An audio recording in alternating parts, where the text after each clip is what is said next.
কয়েকদিন যাবৎ ধরে বাংলাদেশ ও ভারতের সীমান্তে আবার তুমুল উত্তেজনা। ইতিমধ্যেই সীমান্তে সেনা মোতায়েন করেছে বাংলাদেশ। কঠিন উত্তেজনা চলছে। ইতিমধ্যে যে ভিডিও এখন সোশ্যাল মিডিয়ায় ভাইরাল হয়েছে সেটি আপনাদেরকে দেখাবো। এমনকি এই বিষয়ে সরাসরি মুখ খুলেছেন পশ্চিমবঙ্গের মমতা ব্যানার্জি। তিনি কি বলেছেন সেটিও আপনাদেরকে দেখাবো। না টেনে একদম শেষ পর্যন্ত দেখবেন। চ্যানেলে নতুন হলে বিএসএফ বাংলাদেশের সীমান্তে তারা কাঁটাতারে বেড়া দিচ্ছে।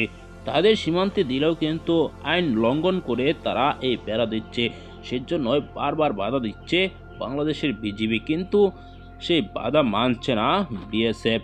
কিছু জায়গায় কিন্তু বাংলাদেশে অনেক সম্পত্তি যারা দখল করে রেখেছিল ভারতের বিএসএফ সেটি উদ্ধার করেছে বাংলাদেশের বিজিবি, কিন্তু কয়েক জায়গায় ইতিমধ্যে তারা বেড়া নির্মাণ করছে, সেটি বন্ধ করতে পারছে না। এরকম উত্তেজনা ঢাকা দিল্লিতে।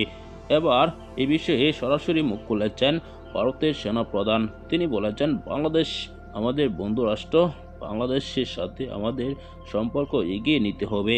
দর্শক, অন্যদিকে মুখ্যমন্ত্রী মমতা ব্যানার্জিও তিনিও মুখ খুলেছেন। তিনি যে বক্তব্য দিয়েছেন সেটিও আপনারা দেখেছেন। এসব বিষয় নিয়ে আপনার কি মতামত জানাবেন। এই মুহূর্তে বিদায় নিচ্ছি। আসসালামু আলাইকুম।